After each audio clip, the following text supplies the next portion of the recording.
This wasn't the main earthquake, but a building collapse amid the many aftershocks. Running for their lives, most people seem to dodge the falling masonry. A cloud of dust hangs above the rubble. It means there are major concerns about every building which apparently survived the main quake. You can hear the fear in these shouts.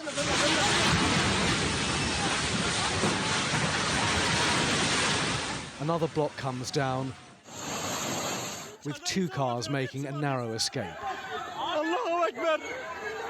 The main earthquake happened when most were sleeping at 4:17 a.m. This is CCTV from a lighting shop. We're not going to show it all, but it lasted for more than a minute. The earthquake was felt in several countries. The epicenter in southern Turkey also means there have been hundreds of deaths in northern Syria. In this hospital, there were stories of miraculous escapes. This man says he and his wife got their 4 children out just in time. We live on the 3rd floor, he says. As we reached the entrance of the building, it collapsed totally. None of the other people survived. Rescue teams and medics from around the world are now heading to the region. We know and we have information that hundreds of patients are still under the debris. The situation is too bad. We need urgent help. Back in Turkey, people are doing what they can to help. But of course, the rubble itself is unstable.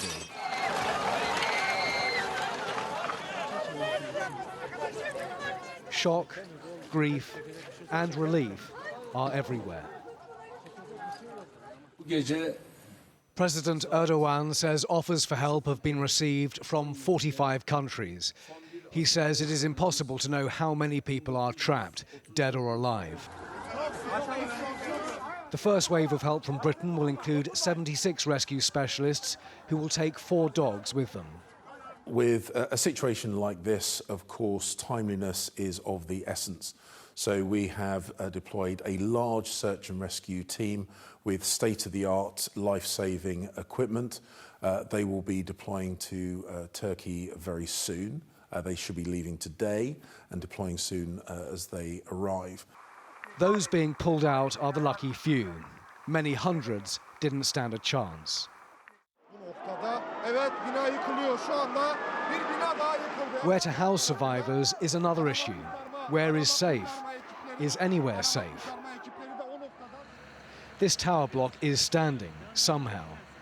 The sheer relief of this rescued resident says it all. Friends, families and neighbours continue to claw at rubble tonight. Miracles do happen after all, but as night falls, they are up against the clock. Simon Weiger, 5 News. We're joined now by Didem Dogan, who's had to leave her home in Adana. Didem, thank you so much for talking to us as we're reflecting what's happening in your city and in your country tonight. Give us an idea of what today has been like for you. Okay, I was watching the same scene. Watching these scenes are easy, but living is very hard for us. They are in front of my eyes. Most of the buildings are collapsing and collapsing.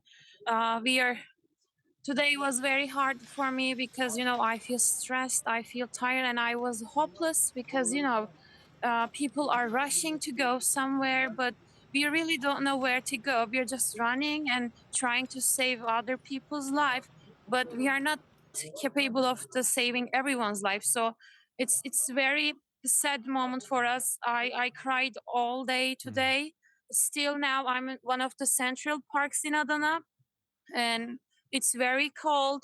Authorities say you should stay out for 3 days, but there is no bed, no food, no clean water, no toilets. So we are left for our own destiny. So we really don't know what to do right now. So, Didem, just to clarify, thank you so much for spending a bit of time with us tonight. I understand it's been a hugely emotional day, but you and others have been told to not go back to your building, which I imagine is still standing for 3 days, and essentially to look after yourself for those 3 days and try and help with the rescue effort. Yes, exactly. We are trying to save people from wreckings, but after that, another building collapsed, so we really don't know where to go. And Uh, today I was stacked 5 apartment, and some women were screaming, trying to save her children. So all people are here are hopeless, and the governments that didn't take the enough measures for us.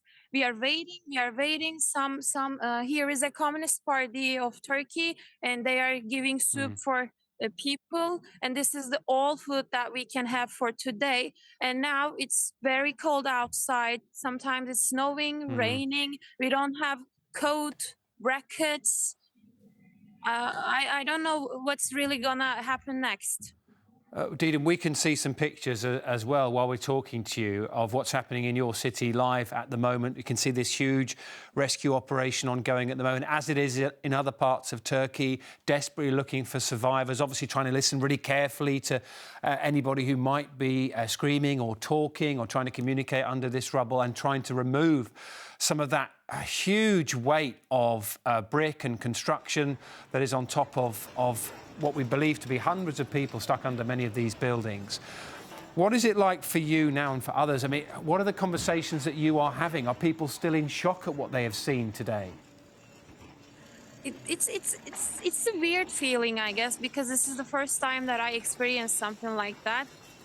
You know, most of the people here trying to eat something. They want to sleep. They have babies. Babies are crying, and the only conversation we have so far we have was like, I mean, what tomorrow will bring us, because we really don't know.